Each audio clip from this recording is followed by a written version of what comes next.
Alrighty, so here is the test breakdown for tomorrow's test.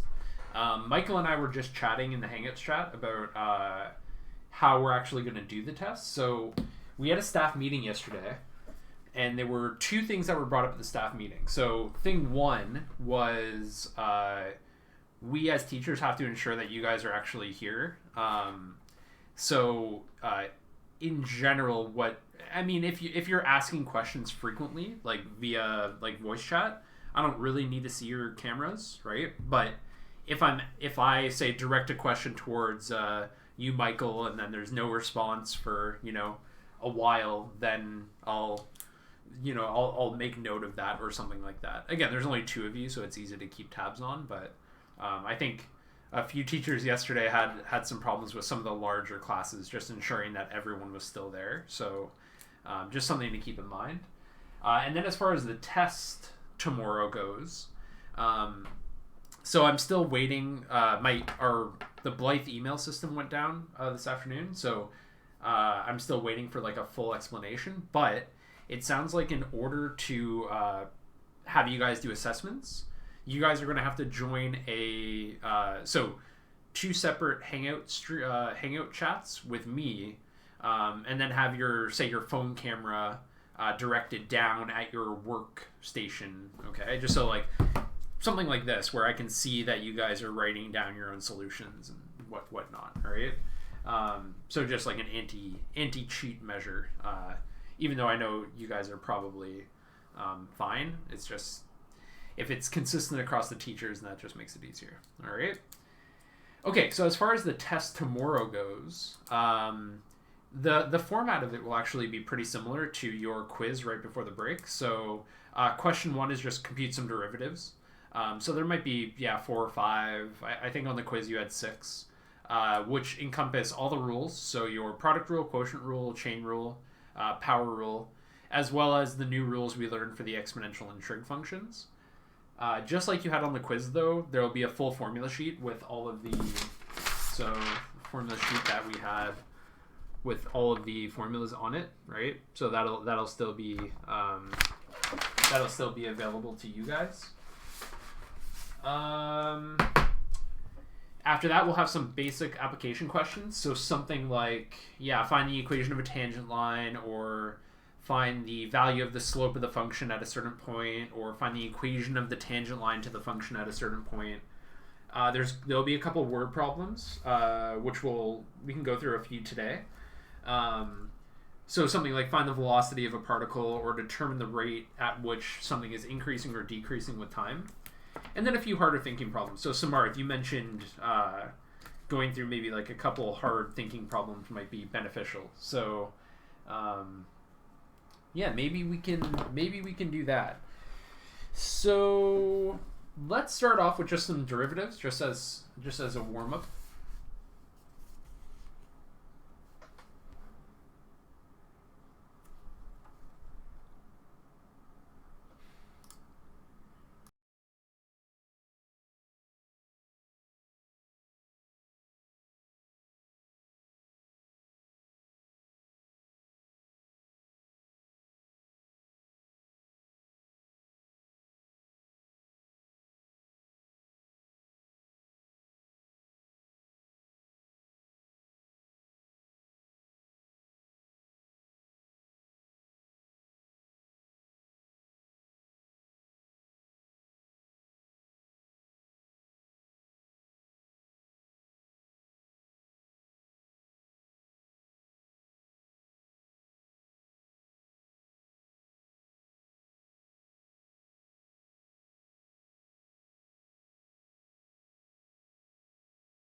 Okay, so let's warm up with just some derivatives. All right, so I'm just going through the chapter 2 review exercises. So I'll put page numbers down as well. So let's start off with page. Let's do page 28, or sorry, 113, number 28. Okay. So we'll start off with a. So f at x equals 2x minus 5 cubed times 3x squared plus 4 to the power of 5. Okay, so there's pretty much every rule except for the quotient rule is involved with this question, okay? Now, the reason being, if we notice here, we have one function being multiplied by another function, right? That's the first thing that I see here. So that implies that product rule is kind of the driving force behind all of this. But within that, I actually have a chain rule situation, right? Because each of those brackets are raised to a power, okay? Which means I have an outer function as well as a inner function, right? So my inner function are the pieces inside the brackets of each of these, okay? So again, the way that I think about derivatives is I start like with the outermost, rule, and then I step my way in, okay? So in this case, the outermost rule is going to be the product rule, all right? So to get my derivative, df by dx, what I'm going to do is I'm going to first apply the product rule. So I take the derivative of my first bracket piece, okay? Now to take the derivative of this piece right here, I actually have to do the chain rule because I have an outer function and an inner function. So I'm going to start with the outer function. So I'm going to bring down the power of 3, 2x minus 5 squared. But then, because I'm applying chain rule, I still have to multiply by the derivative of the inside piece. Okay, so 2x, or just 2. The x drops out. Okay, so there's the derivative of my first bracket piece here, right? Now I multiply by the second piece, so 3x squared plus 4 to the power of 5. Okay, and then I keep going with the product rule, right? So now I've taken the derivative of the first bracket, right? So this is the derivative of this piece here. Now I have to take the derivative of the second bracket, okay? But I keep the first one the same, so 2x minus 5 cubed. And now I take the derivative of the second bracket. So 3x squared plus 4 to the power of 4. So there's the derivative of the outer function, that's the power rule. But I have to remember to multiply by the derivative of the inner function, okay? So the derivative of 3x squared plus 4, that is just 6x. Okay? And that's the derivative, or that's, I kept the first term the same. I kept the first term constant, and I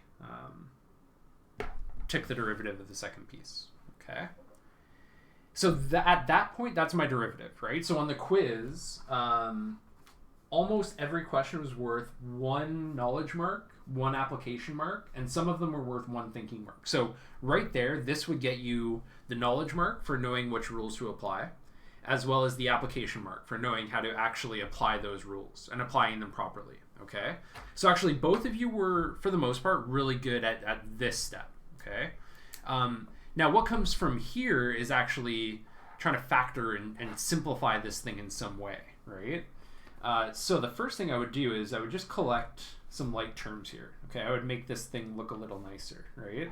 So in the first term here, I will combine the 3 and the 2 to make 6. 5 squared times 3x squared plus 4 to the 5. And in the second term here, I'll combine the 5 and the 6x, so I get 30x times 2x minus 5 cubed times 3x squared plus 4 to the power of 4. Okay? But I can keep going a little further, right? So if this question was on the test, there would be 1 thinking mark involved here. That would be worth half a thinking mark, okay? The other half comes from recognizing, oh, I have a 2x minus 5 squared, and I have a 2x minus 5 cubed, which means I can factor something out. Furthermore, I have a 3x squared plus 4 to the power of 5, and a 3x squared plus 4 to the power of 4. So I can do some factoring with both of those, okay? So I'm going to pull out of this a 2x minus 5 squared and a 3x squared plus 4 to the power of 4, okay? When I do that, I'm left with 6 times 3x squared plus 4 plus 30x times 2x minus 5, Okay, and then I can do just a little bit more simplification in there. 5 squared 3x squared plus 4 to the power of 4 times 18x squared plus 24 plus 60x squared minus 150x. Okay, I can collect like terms inside this bracket piece here, the 18x squared and the 60x squared. So when I do that, I get 2x squared minus 5 squared 3x squared plus 4 to the power of 4 and 78x squared minus 150x plus 24. And then I can leave that as my final answer. You don't have to worry about factoring that quadratic. Okay.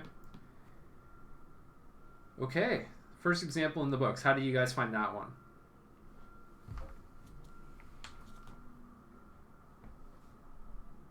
Pretty good? Yeah. Good, good. It's when you're building rules upon rules, it does become a little bit more challenging. So you just kind of have to be careful. Okay. But a lot of that just comes from practicing a lot, right? Like there's no yeah, you kind of just have to be really comfortable with all the rules, and that really just comes from doing a bunch of repetitions. Let's do a question with or a couple derivatives of the exponentials and trig functions. So I am now going to be moving to page, let's do 264, and we'll do questions, I don't know, maybe we'll do question 1 from 13, maybe 1 from 14, maybe 1 from 15, all right? So let's do, let us do 13D. Okay, so with 13D we have y equals 1 minus e to the 5x, and then all of that raised to the power of 5. Okay, so within this function I have to be a little bit careful, because what I have going on here is I have an outer function, right? I have this to the power of 5, right? So that's my outermost function. Now I want to take the derivative of this, which means I start with the outermost function and then I work my way in, right? So I have an outer function, and then I have an inner function, and this inner function is this 1 minus e to the power of something, right? But even within that, if I look at the exponential part of this, I have something tucked inside that as well. So I have an even innermost function, right? I have that 5x in there, okay? So really, I have a chain rule within a chain rule within a chain rule in this example. So it's a little bit complicated. But again, always remember to start from the outside and step your way towards the inside. All right? So to get y prime, I'm going to start with the outermost function. Right? So I'm going to start with the to the power of 5. So that's my power rule. So I bring the 5 down. I don't touch the inner function at all. Okay? So 1 minus e to the 5x. I decrease the power by 4. Okay. Now here's where the chain rule part comes in. I have to remember to multiply by the derivative now of the inside function. Okay, so the derivative of 1 is nothing, that's gone. The derivative of minus e to the power of something is just itself, right? So minus e to the 5x. Okay, but then I have to go a step further inside, right? Because here I have to take the derivative of 5x, right? That's my inner function. So I multiply by the derivative of 5x, which is just 5. And then that is my derivative, okay? I can clean this up just slightly, nothing too extreme. I can combine the 5's, right? Those are common. And I can even throw the negative e to the 5x just out front, just to clean it up. So I'll have negative 25 e to the 5x times 1 minus e to the 5x to the power of 4. And that would be my derivative, my simplified derivative. Okay. Any questions about that one?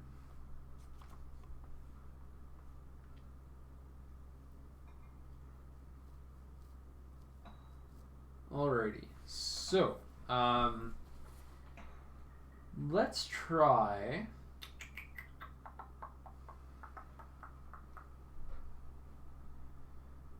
Let's try 13b, because 13b looks a little strange, but it actually ends up being pretty easy. So here we have y equals x to the power of e. Okay. Now this question is trying to trick you, right? You look at this and your brain initially says, oh, it's some sort of like exponential function of some kind, right? Like an e to the power of x. I'm going to have to use my e to the power of x rule to solve this thing, right? Well, it turns out that this is just power rule, right? Because what you have to remember is that e is just a number, right? It's like, we could imagine this as like, oh, well, x to the 5, right? Well, we know how to differentiate x to the 5. We bring it down and we decrease the power by 1, right? So 5x to the power of 4. The same rule will apply here, right? This is not an exponential function. It's just x raised to a power of a number, right? So in this case, to get y prime, we bring the e down, and then we decrease the power by 1, okay? So as you're going through practice problems, as you're going through homework problems, be aware that the textbook will occasionally just try to trick you, right? It'll try to trip you up by throwing something that looks like it should be something else, but really this is just power rule, okay? Let's do some from question 14. Maybe do a couple more derivatives just as a warm-up, and then we'll get into some more challenging problems. So let's say we have 14, let's go with 14f, okay? So we have y equals negative 2 times 10 to the power of 3x, okay? So here it's clear we have an exponential function, right? And what determines the fact that it's an exponential function is that the variable is in the power, right? So it's 10 to the power of 3x, okay? And so what we have to do here, we're going to have to use our rule that we chatted about it yesterday. I think, Samar, if you were asking more specifically about this rule. So when we have y equals b to the x, then the derivative y prime is b to the x. That part stays the same. We just have to remember to multiply by the ln of whatever our base is, okay? That's the rule that we're going to apply here, okay? But we also have to pay attention to the fact that we have an outer function, right? So this 10 to the power of something, but we also have an inner function, this 3x, okay? Which implies that we're going to have to use some, we're going to have to apply our chain rule as well, okay?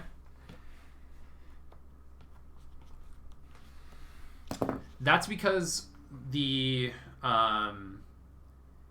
way that you want to think about that, 3x is in the argument of the exponential part, or 3x is the power to which 10 is raised, right? So like if I wrote something like let's do something slightly easier. If I do something like 2 to the power of 2x squared plus 3x plus 5, right?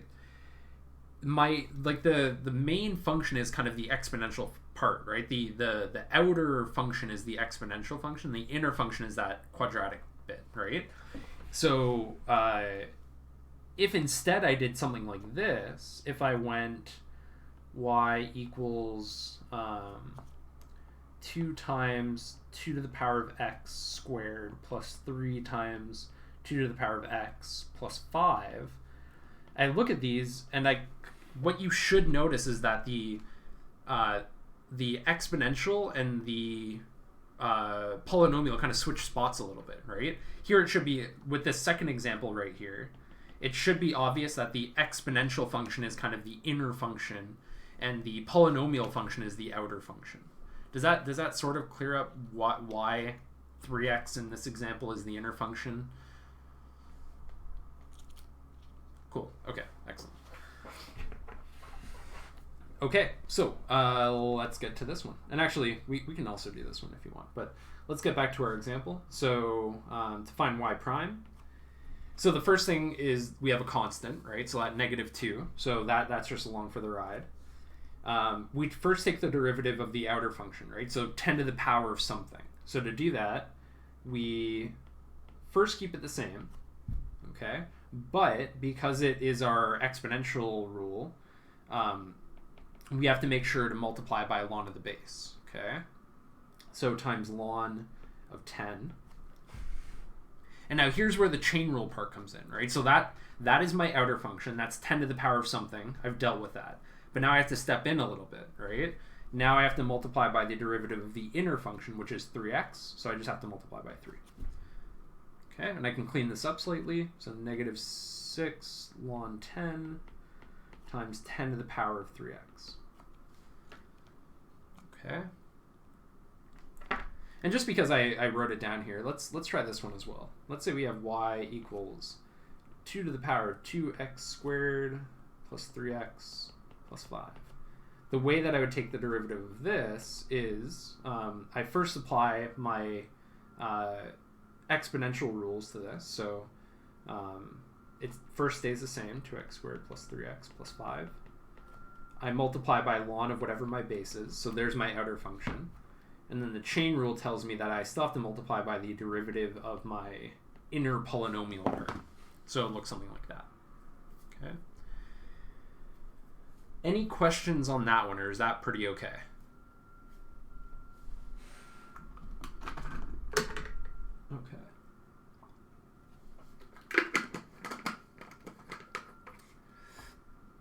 All right, let's do one more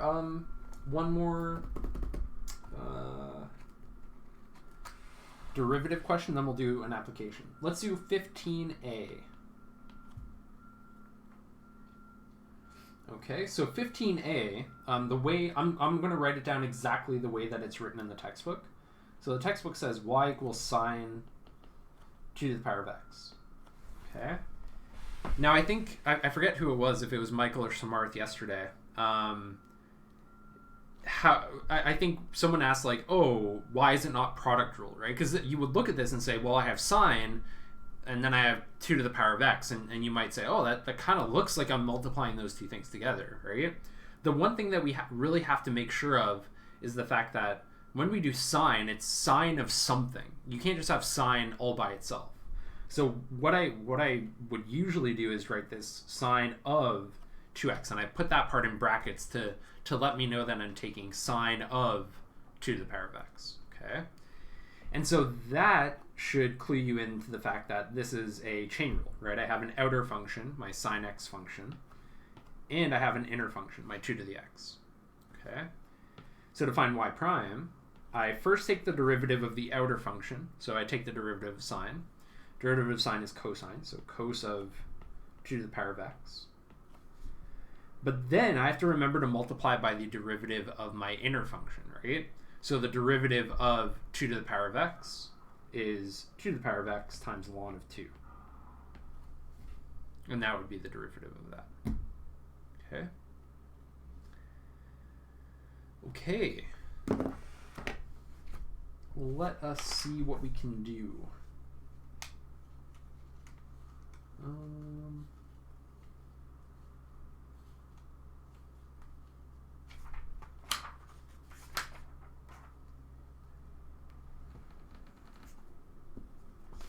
Looking for a word problem here.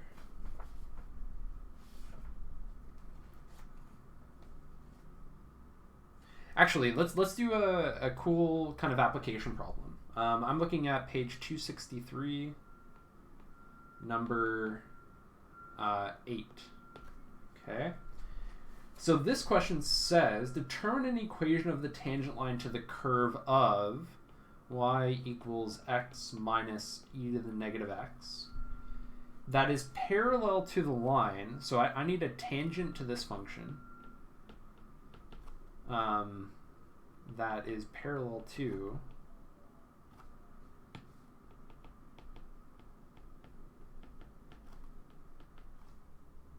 y equals, 3x minus y minus 9 equals 0. Okay. So this would fall under the category, going back up to our test review here, this would fall probably under the category of some sort of basic application question, right? So something to do with finding the equation of a tangent line and so forth, right? So the first thing that we want to do, if we're looking for something that is parallel to, then what that tells us is we want the same slope. Okay. which means that we would want to put this thing into y equals mx plus b form to actually figure out what our slope is. Okay, so let's do that first. So I'm going to bring the y over to the other side. So I get y equals 3x minus 9. And that tells us that our slope is 3. Okay. So what I want to do here is I want to take the derivative of my my function and then figure out where the slope of that function is equal to 3. That's my goal here. All right. So let's get to it. So y prime equals so if I take the derivative of this thing, I get derivative of x is just 1. And then for the e to the negative x part of the function, I have to be a little bit careful. So again, it's an exponential. So it's exponential with the base of e, so I don't have to worry about the lns. But I do have a negative x in there. So this is actually going to be a very slight chain rule question. So I will have minus e to the minus x. But then I have to remember to multiply by the derivative of my inner function. So multiply by the derivative of negative x, which is negative 1. Okay.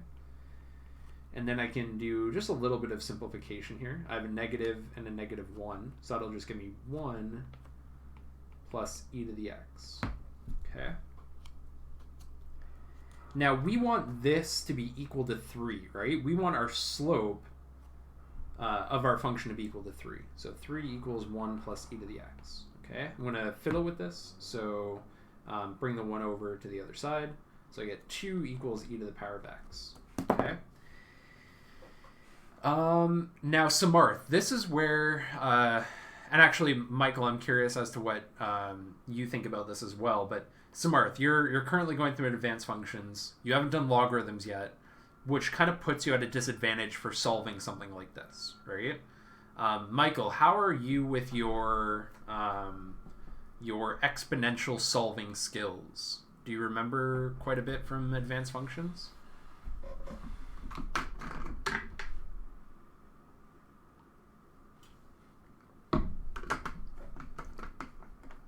Yes.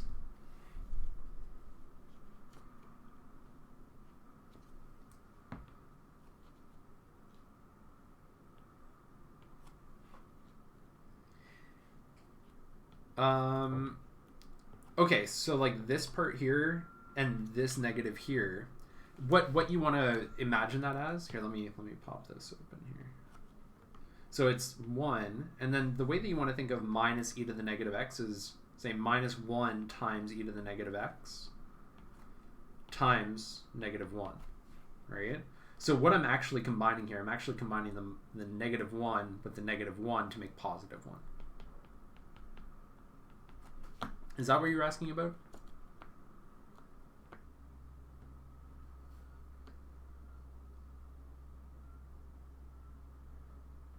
Oh, no. Yeah, so like this piece. Yeah. Okay, cool. Okay, well, since... Oh, sorry, yeah, no, actually, smart, thanks. Yeah, that's a mistake. The exponent should be negative. Yeah. Does that make sense? Is that what you were pointing out? Yeah. Okay, so are we all on the same page here now? So yeah, because you both, again, I'm not going to put, I hope I won't put too much of this kind of stuff on it. In fact, I probably won't, because you're kind of at different spots in your advanced function knowledge. But just so you see it, Samarth, and when you get to this point in advanced functions, you're going to find it easier, hopefully. When you're trying to solve for an exponential function like this, what you do is you take the ln of both sides. Okay? So when we do that, we'll get ln of 2 equals ln of e to the negative x. Okay? And if you remember from yesterday, the way that I started it, I mentioned that when you have ln of an exponential like this, because they're inverse operations of each other, they kind of just cancel each other out, right? And what you're left with is just whatever your exponent is, right? So in this case, we get ln of 2 equals negative x. It just kind of I think I kept saying that the logarithm is kind of like an exponent finding function, right? So by taking the ln of both sides, what that allows me to do is just get an expression for what the exponent is. So it's a really handy tool. Smarth, you're going to be learning about this in the next few chapters as you keep going with advanced functions, all right? But what this allows us to do is it allows us to figure out our x value. X is equal to negative ln 2. And that is the point on this function y where the tangent is parallel to this line, which has a slope of 3. Okay. So even if you don't have something like this on your test tomorrow, you could have something where you do have to figure out where the slope of a function is equal to a certain value, right? So in this case, the more this problem generally is figure out where this function has a slope of 3. That's kind of the whole purpose of this question, right? It's just that there's some mathematical tools which come from advanced functions which make this question a little bit trickier. But in essence, it's not too bad. Any questions about that question?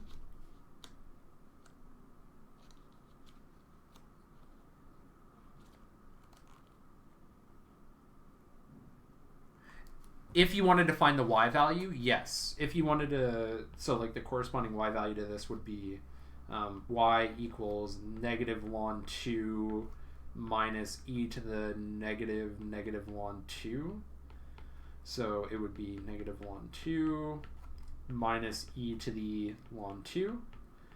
And even here, again, I notice that I have an exponential raised to a power that has a logarithm in it. So again, those are inverse operations. They cancel each other out. So this whole thing, the y value of this function here is just negative ln 2 minus 2. Okay, because the e and the ln just cancel each other out. All right. So if we were to go ahead and plot this in Desmos, give me a second here. Let's switch over to this. So if we were to plot this function in Desmos, what we would end up seeing, I'll shrink this down. That should be good. I have x minus e to the power of negative x. Okay. Get rid of cosine there. And so I'm looking at a point equal to, so my x value is negative ln 2. So negative ln 2, let me grab my calculator here. Ln 2 is about negative 0.69. So if I go to negative 0.69, right about there. Okay, so there's my point. If I were to plot my tangent line at that point there, it would have a slope of 3. Okay, so that's kind of what this question is all about. All right. Okay, so that would definitely fall under the category of, if I go back to the breakdown here, that would certainly go into the category of some sort of basic application question, right? So compute the derivative, use that to figure out something about the slope of a tangent line or something like that. Okay. Let's do one or two word problems here.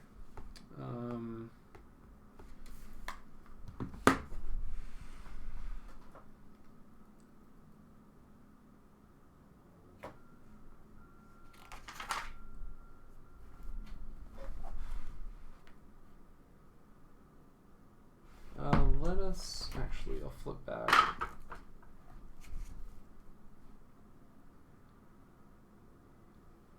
Let's do question on page 113. So I'm back to chapter 2.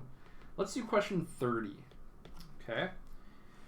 So question 30 states that an ant colony was treated with an insecticide and the number of survivors A, measured in hundreds at t hours, is AT is equal to negative t cubed plus 5t plus 750. Okay. Part A, we are asked to figure out what a prime at t is. All right. Well, that's pretty straightforward. We're just dealing with a polynomial function, so we just apply our power rule. Very nice and easy. 3t squared plus 5. That's it. Okay. Part B, we have to figure out the rate of change of the number of living ants in the colony at 5 hours. Okay. So what that's saying is we want the rate of change. So we want the value of the derivative when t is equal to 5. Okay. So again, that's very straightforward. We just plug in 5 for t, and we find an answer. So it's -3 times 25 plus 5. That's -75 plus 5. So that's -70. Okay. Now we have to be a little bit careful. If I go back to the wording in the question, it says that the number of survivors A in hundreds, which means that this isn't just 70 ants per hour, right? It's 70 times 100 ants per hour. Okay. So the one crucial part to this question is you have to relate it back to whatever the quantity is in question, right? So in this case, we're talking about hundreds of ants. So it's the number of ants per hour is actually -70 times 100, okay? Or -7,000. Okay? And so we would conclude by saying, therefore, the colony is decreasing at a rate of 7,000 ants per hour. Whoops.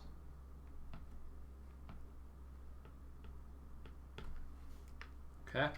So I guess even though it's a very simple problem, always relate it back to the question, okay? Never just never assume that your final mathematical calculation is the answer to the question. Always double check that you're actually answering the question at hand. Okay. Yeah, and then the other two parts of that question are not really related to derivatives, so we don't really have to go through it.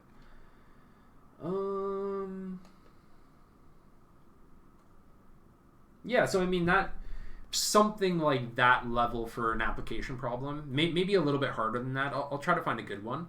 The reason why we don't really have a lot of hard derivative application problems at this stage is because we're about to get into optimization. Now with optimization, then you will have some hard derivative problems.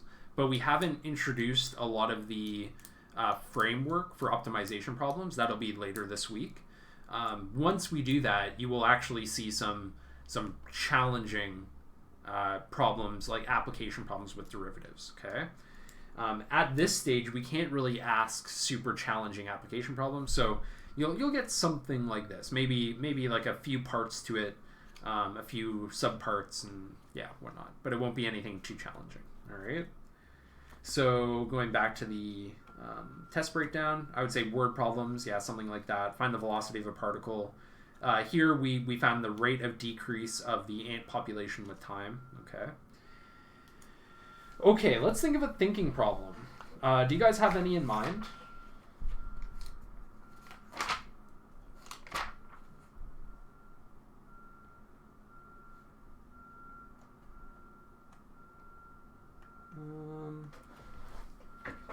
I'm just looking through the textbook here. I see in the chain rule section, question, again, I have no idea how hard it is, so I might be picking one that's challenging even for me, but we'll see.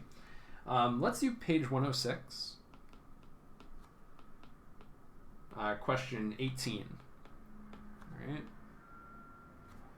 So here, we have to show that the tangent to the curve y equals x squared plus x minus 2 cubed plus 3 at the point 1, 3.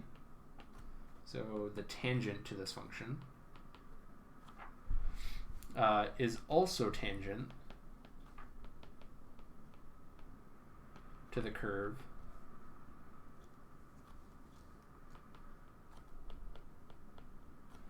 at another point.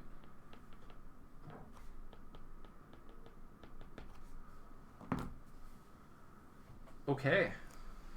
Alrighty. Let's see how this goes. I'm hesitant, but we'll see how it goes. All right. So the first thing that we want to do is actually figure out what the slope is at the point 1, 3. Okay, that's our first goal here. All right. What this question is saying in general. So this is some sort of so the power of this polynomial is something to the power of 6. But here's the idea. So this function is going to be doing something at 1 and 3, right? So it might be, I don't know, it might be doing something like this. Okay, actually, so it might be doing something like that. Now, if we look at the point 1 and 3, let's say, again, my scale is not to scale here, but essentially what we're trying to show is that the tangent line at the point 1, 3 is also the tangent to the curve at another point. So maybe we draw a tangent line in here, and that tangent line is also tangent to the function down here. And our job is to figure out where that other point might lie. Okay? So this question is actually seemingly a bit challenging, okay? Because it's not often, I don't think we've ever considered it in class, what happens when a tangent line is actually tangent to the function at 2 different points, okay? So a little bit more of a challenging question, all right? But the same tools that we apply for easier questions still apply here, right? So we're talking about a tangent line, which means our first step is still compute the slope, right? We are given a point, which means we're going to calculate the slope of the function at that point. Then we're going to see if the function has a slope, or if the function has that same slope anywhere else, okay? So that's going to be our goal for this, all right? So let's first take the derivative of this thing. So, yeah, our function again is x squared plus x minus 2 cubed. So let's first, plus 3. So let's first find the derivative. So y prime equals, now for this I have to use a chain rule because I have an outer function and I have an inner function here, my polynomial. All right, so I use the power rule for the outer function. Okay, and then I decrease the power by 1, and then the derivative of 3 just drops away. That's 0. All right. So let's figure out what the slope is at the point 1, 3. Okay, so let's substitute into this. Let's substitute x equals 1, and we'll figure out what the slope is. Okay, so y prime when x is equal to 1 is given by 3 times 1 plus 1. Oh, thank you.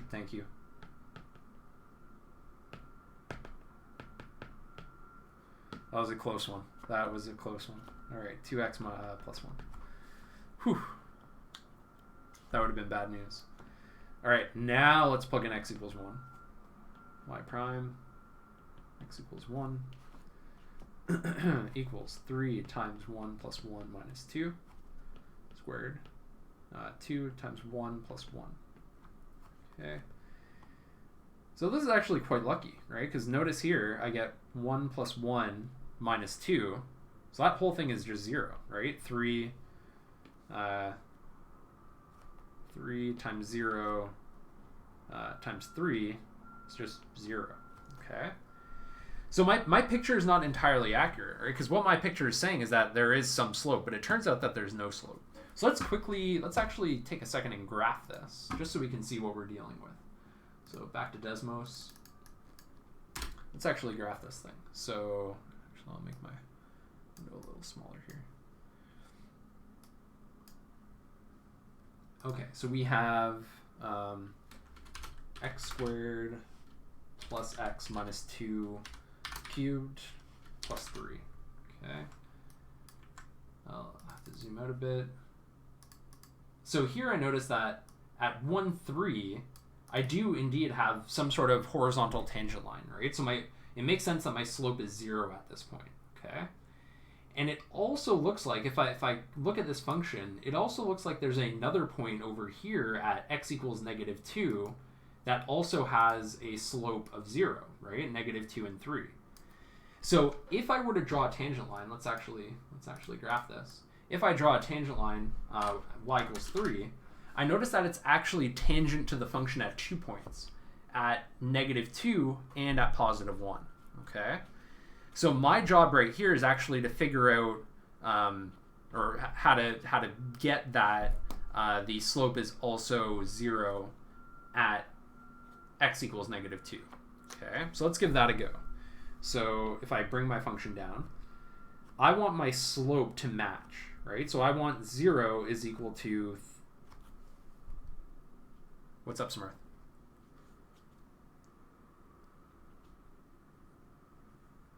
You would. Indeed, yes. So set the derivative equal to 0, and then we'll have to factor to actually figure out where that extra point is, okay? And what we'll actually be able to find, going back to the graph here, is we'll actually be able to find this point as well, right? This point at -0.5, okay? So stay tuned for that. And this example is actually a really good example for the stuff that we're going to be doing in Chapter 3, so the optimization stuff. Optimization, what we're going to be doing, the main theme of that chapter is we're going to set the derivative equal to 0, and we're going to figure out where it's equal to 0. Okay, so this is actually a really good example exercise for that. All right. So yes, Samarth, just like you said, let's set the derivative equal to 0 here, and we'll figure out where else it's 0. So we have 0 is equal to 3x squared plus x minus 2 squared times 2x plus 1. Okay, I can divide both sides by 3, so I can get rid of the 3. And what I want to do is I want to factor this bracket here. Okay, because when I want to figure when something is equal to 0, my main job is to just factor it. Okay, so 0 is equal to, so multiplies to -2, adds to -1, so that's x plus 2, x minus 1,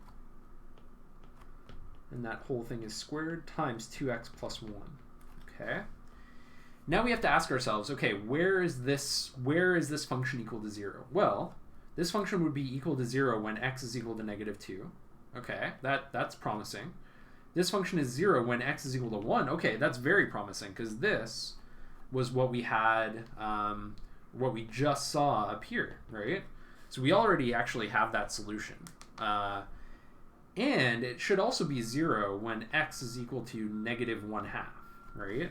If I have 2x plus 1 equals 0, and I rearrange this, I get 2x equals -1, x is equal to -1/2, okay? So let's go back to Desmos and just make sure that that checks out. I think it did, right? Go back here. Oh, yep, so -1/2, there's a point where the slope is 0, right?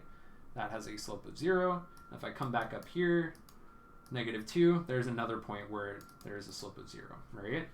Now in this question, we're particularly interested in when the tangent line of the function at 1 and 3, where that tangent line is also tangent to the function. So we're not interested in this point, right?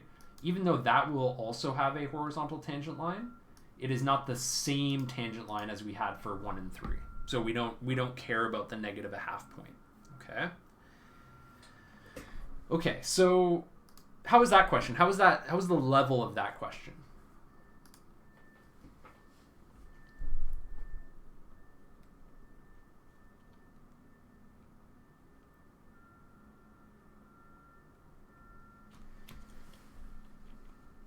That's actually a really good question. So, for instance, because it seems, I think I know what you're kind of asking here. Because it seems like right now we have x equals -2 and x equals -1/2. How do we know which one it is, right? We got two values. Which one is it? So in order to have the same tangent line, actually going back to the graph real quick, knowing that it has the same tangent line means that it has to have the same y value, right? Because the tangent line is horizontal, so it has to pass through the same y value. So what we can actually do is take these two x values that we have, x equals -2 and x equals -1/2, and plug them back into the function to see what the y values are. Okay, so let's actually do that real quick. Let's do y at x equals -2 is equal to -2 squared plus -2 minus 2 cubed plus 3. So that's 4 minus 2 cubed plus 3. which is 0 plus 3, which equals 3. Okay, and that's good, right? Because we need the y values to match up. In order for them to have the same tangent line, knowing that the tangent line is horizontal, that is the only x value that would work, right? If we went and plugged in x equals negative a half,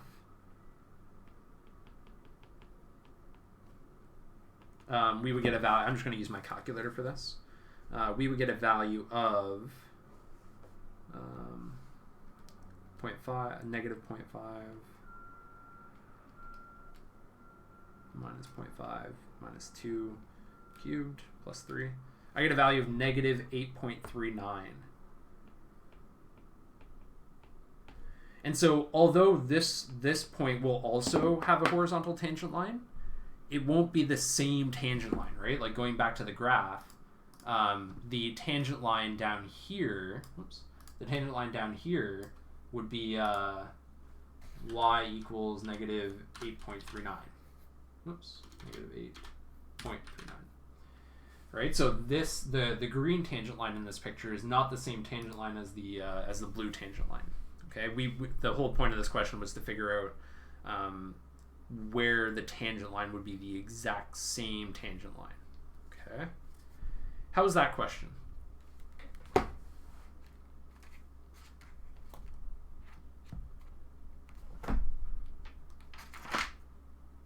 Good. Shall we do one more, or do you guys feel okay?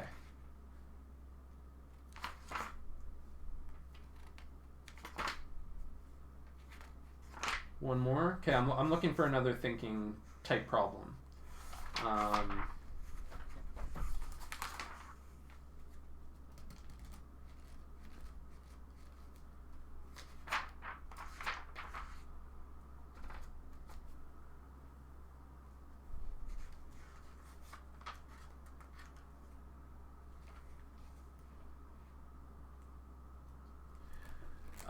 Maybe not a thinking problem. Actually, I set this as your problem of the day from... Actually, I think it was yesterday. Let me check. Where was it? Yeah, page 257, number 14. So this is actually a question that will... I mean, let's kill two birds with one stone. I really like this question in general. I like it for problem of the day. I don't mind doing it again with you guys. This will also, or should also, really help you with your assignment question. The very last question on your assignment, the differential equation question. So let's do that one. Let's do page 257, question 14. Okay, so again, I really like this in terms of a test type question. I also really like this on your assignment. So it's a good question, and it's a problem of the day. So it's a three for one, not bad. So here it's saying if y is equal to a cosine kt plus b sine kt, where a, b, and k are just some constants, some real numbers, then we have to show that y double prime plus k squared y equals 0. Okay? So this is an example of a differential equation, right? A differential equation is just some equation where there's a combination of both the function with its derivatives, right? So in this case, we're actually, when it's y double prime like this, it's actually the second derivative of y, which means we take the function and we compute the first derivative, then we compute the derivative of that again, okay? So when we're showing that this function satisfies this equation, what we want to do is calculate all the things that are in the equation, okay? So in this case, we have to calculate what y double prime is, right? That's the only thing we don't know. We already know what y is. We have to figure out y double prime, okay? So let's take some derivatives. So starting with this. So to find y prime, what I do is I take the derivative of this function with respect to time. Now, because a, b, and k are just constants, they're just kind of along for the ride, right? They're not actually going to influence anything. I am going to make one adjustment just to make this a little bit clearer. I'm going to do cosine of kt, right? Just, again, stressing that we're not multiplying here. It's cosine of a quantity and sine of a quantity. Okay, so let's do the, we're going to have two separate derivatives, one for each term. Okay, and within that we are actually going to have to use chain rule, because we have a outer function, so in the first term it's cosine, and an inner function, kt.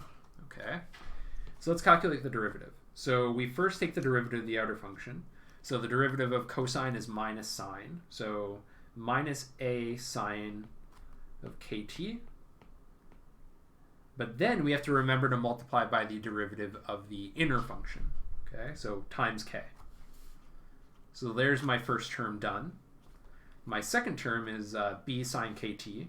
So again, same idea. I take the derivative of the outer function. So in this case, my outer function is sine, and my inner function is kt. All right, so start off with the derivative of the outer function. So derivative of sine is cosine. And the derivative of the inner function is just k. Okay. I can clean this up slightly. Negative ak sine kt plus bk cos kt. Okay. So I have a good formula for my first derivative. Now let's do it again. Let's find the second derivative of this function. All right. So y double prime equals, so I do all the same thing all over again, right? So this time my derivative, or my outer function in the first term is sine. The outer function on the second term is cosine. The inner function of both is kt. So again, I have to use chain rule here. So I have minus ak, those are just along for the ride. Derivative of sine is cosine. Keep the inside the same. Multiply by the derivative of the inside. Then I do the same thing for the second term. bk is along for the ride. Derivative of cosine is minus sine. Keep the inside the same. Multiplied by the derivative of the inside. Okay. I can do some cleaning here, right? So I get, I have a k and a k and a k and a k. So I can combine those, right? So I get minus a k squared cosine kt. And then I even have a negative sign right in there inside the brackets with the sine kt. So minus b k squared sine kt. Okay.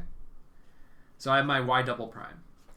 Now I go back to my equation, right? My differential equation, the thing that I'm trying to show that this is a solution for. And so what I'm going to do, now that I know what my y double prime is, and I knew what my y was, right? That was given to me in the question.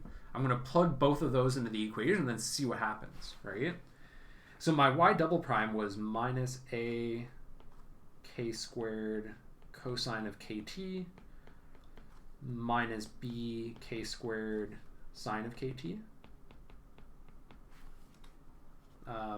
So there's my y double prime, right? This piece here is y double prime.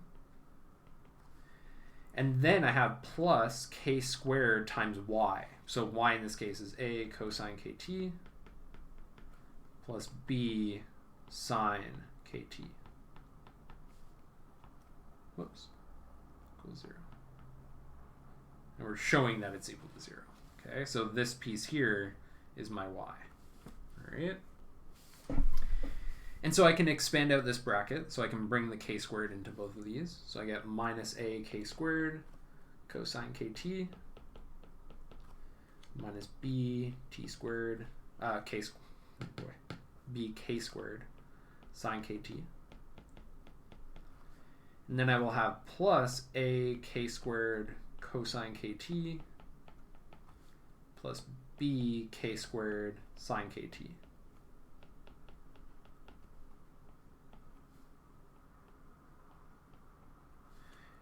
And now, pretty cool, I notice that I have minus a k squared cosine kt plus a squared cosine kt. So those just cancel each other out. And I have minus bk squared sine kt plus b squared sine kt. So those will also cancel each other out. So those are gone, gone, gone, gone. So indeed, this whole thing is just equal to 0, which is exactly what we wanted to show. Okay. So when you're solving for a differential equation, oftentimes you do something like this, right? You guess at a solution, and then you compute a bunch of derivatives and you plug it back into the equation until you show that it satisfies the equation. Okay. So it's a pretty cool type of solving. It's a different type of solving where you're working with both the function as well as its derivatives, but it's nothing too complicated. Okay, so maybe something like that on a test. You already have something like that on your assignment, but a thinking question of that caliber, I think, would be totally fair game. Okay. Any questions based on that? I'm actually going to switch back to the